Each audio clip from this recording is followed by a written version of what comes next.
Good governance basically is a function of the governors, and good governance then becomes a product of both the instruments of governance and the application of those instruments. And the instruments of governance will be what?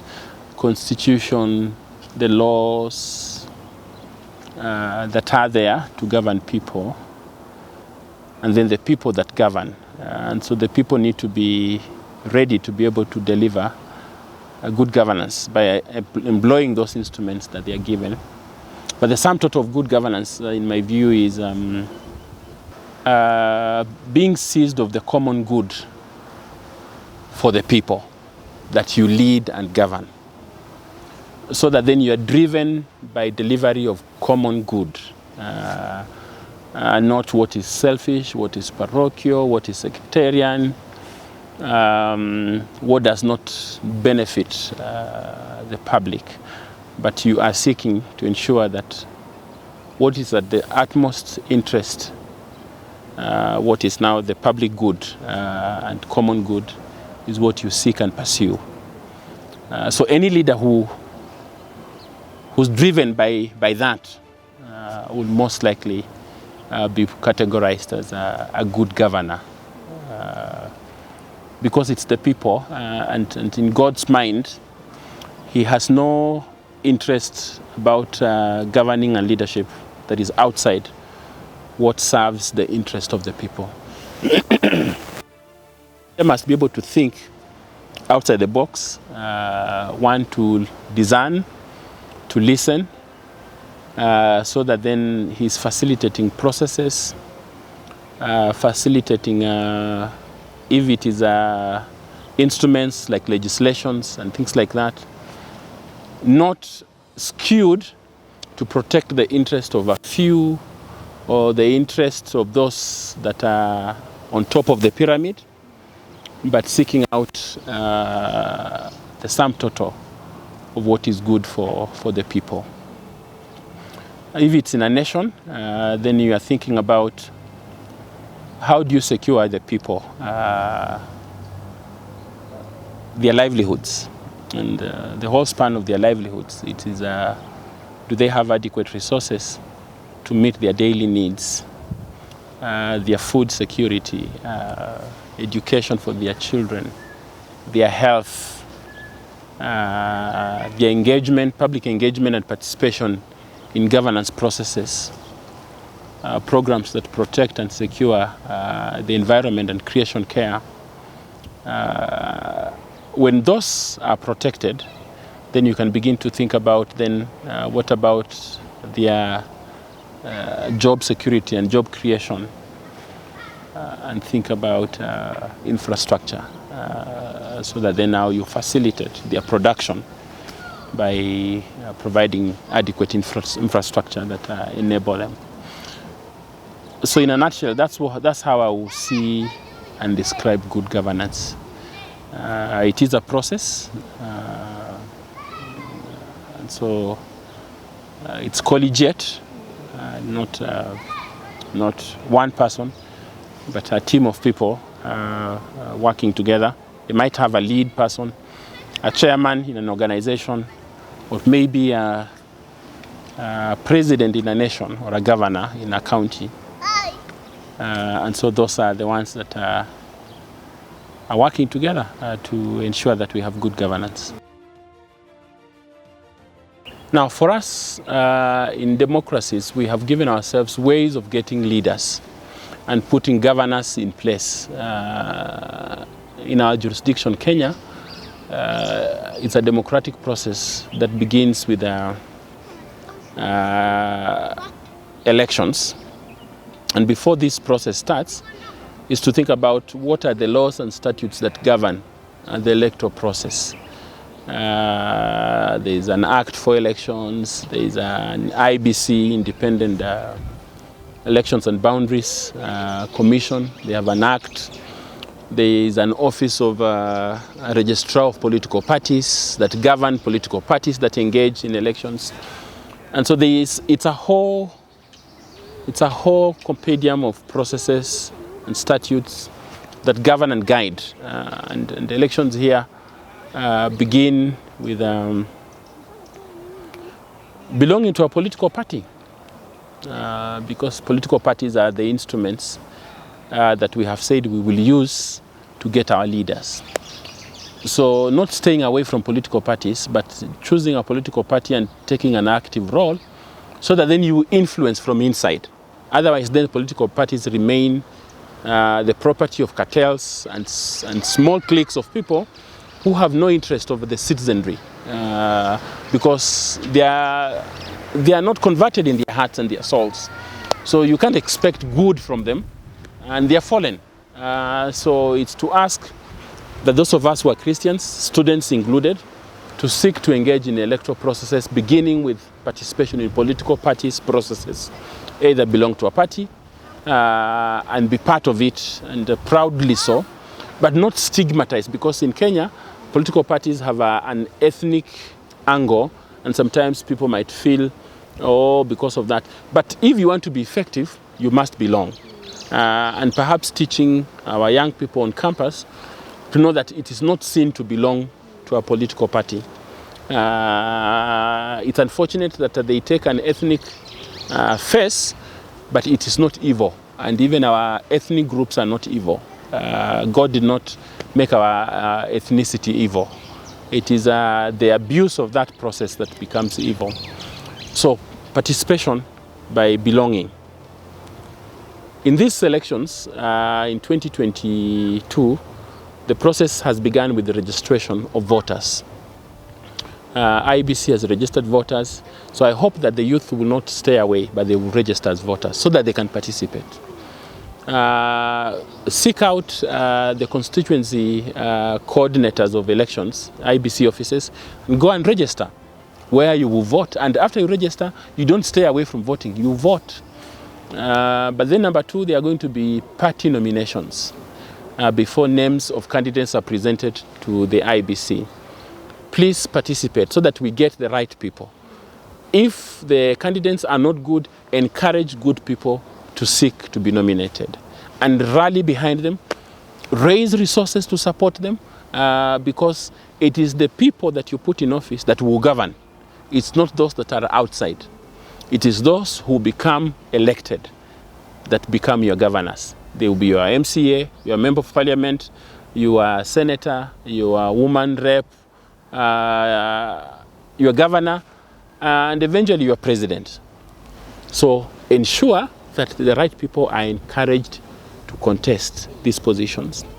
But also think about the role of women and the role of youth, so that then these positions are not left for men and for the elderly men, but that youth are seeking to take up their space, and women are also taking up their space. In most of the places where women are leaders, they think about people and family. In most of the places where men are leaders, they think about becoming wealthy. And it's unfortunate that that might be the situation. And so let's temper with the composition of parliament, composition of county assemblies, by ensuring that we have a sufficient number of young people. And I want to encourage young people on campus. Within your campus setup, you need good roads within the environment where your school is. You need good shops, you need security, you need peace. So whoever is your MCA where your university is, that person is extremely critical, because for 4 years you will spend time, some of you will spend 5 years within that jurisdiction. And perhaps thinking about who becomes your leader in that area might be even more important than who becomes your MCA in your village where you are born.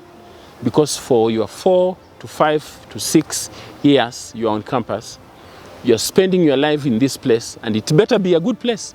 It better be habitable, have good roads, have water, mean security, and access to markets.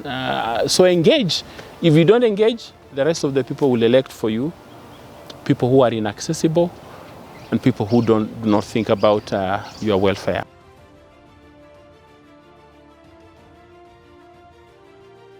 The individual responsibility of citizens I think one is that most of the citizens, including the youth, are ignorant of their rights and privileges, and they are ignorant of what good governance entails. And as long as they are not familiar with what to look for in good governance, then they will not be able to know it when it happens. They will mistake it. And so civic education is important for the youth, so that then the youth and the young people are seized of what to look for in a leader. Does the leader care about people? Does the leader seek to empower people or to exploit and use people? And so move away from tokenism, from leaders, but seeking engagement of leaders that empowers the community. How is the leader seeking to create jobs? How is he seeking to ensure that we have adequate resources within the infrastructure that support community life? And community life here, you have schools. Does the leader care about the schools? That they have enough staff, teaching staff, enough material, libraries? Does he care that we have healthcare facilities that are working, and so that people can find healthcare, primary healthcare, within a walking distance, and sometimes even being brought to them by community healthcare volunteers? Does he care about food security within the community where he lives? It's unfortunate that you can be an MC or an MP and you do not care about food security of your people. And yet you expect them to survive and live on to the next election to come and vote for you. Does he care about production of food? Does he care about the markets? How do they access markets? Does he care about exploitation that small producers are exploited by cartels in the name of brokers? All that is so you have pillars in the community that engage the community but that sustain the community. So education, health, it will be now for us agriculture and food production and security. And then you have infrastructure on this other side, markets, all those things. And then now participation, community engagement and participation. So if the youth know these things and how these things affect them, because these things then will ensure that they not only have food and a good place to stay, but that they have jobs, that they have a school to go to or a college, or their children can go to school, and that when they go to work to the farm and produce, that they can sell and realize the best prices that they can get from their labor. If it is working on the farm or in a workshop, that they are getting the best from their labor.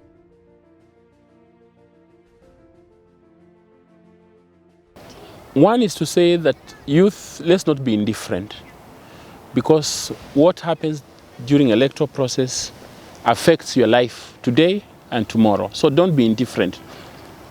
A critical word is engage. Please kindly engage. Then number two, influence your colleagues to be positive in their engagement, so that then the engagement is not just as hooligans, people following a leader and shouting and throwing stones and being used as goons to attack the opponents of your choice of leader and causing violence and destroying property. One is that when the law catches up, it does not matter. You are the one who is hurt and affected. In 2017 and 2013, there are young people who were arrested and they went through the rule of law. Some of them were actually imprisoned.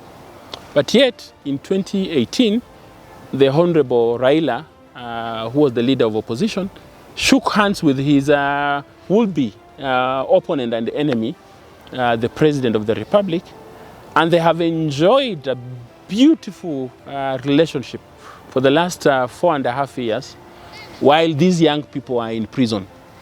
While these young people who are heckling, shouting, throwing stones from either side are in prison. Please do not engage in violence. If you are mobilized to be a vigilante group or whatever it is, resist from the temptation to cause violence. And just stand your ground. But we are telling the young people who are positive and who are good, do not let people who are wrong and evil, who are idle, surround the leaders. And you stay away, because in doing that, you let the bad apples spoil the entire group and cohort that is good. But sometimes our young people are driven by mob mentality and they forget what is right. So it's to encourage those who are good not to stay away from doing good. It might take just one person's intervention to ensure that there is redemption. So young people, don't be incited, don't incite, don't cause violence, carry a message of peace. It is your mothers, it is your brothers who will be displaced, it is your homes, and it is your places where you go to school, to worship, or to buy your stuff that will be destroyed when there is violence. So let's encourage that we have a peaceful environment for these elections, and let's engage positively. Now there will be holidays coming around. Some of you will go home for long holidays, and you may not be on campus. Be a positive influencer.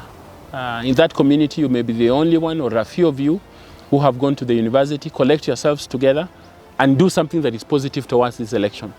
Influence your cousins and your brothers and your relatives and the people in your village to remain positive, especially the young people.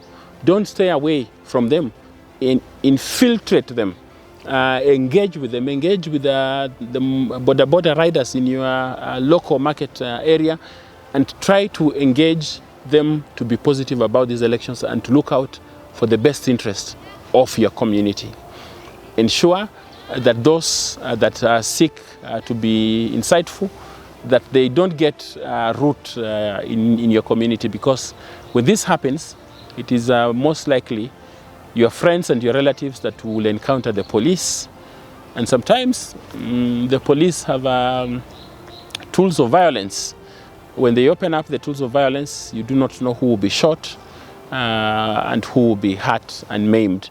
So stay away, and I encourage others to stay away. And then in the same breath, just to encourage those who have responsibility, the security agencies and personnel, to be positive and to know that we are working together to ensure that we have peaceful elections across the country. It's our elections. It is not for another country. As long as you seek to be in this place called Kenya, do not stay away from these elections. They will influence what you become and what you may do in the next 5 years and in the days to come. So engage. Engage as a voter, engage as a civic education educator, engage as an elections observer, and I hope that this engagement will produce good leaders and a peaceful process before and during the elections. Thank you.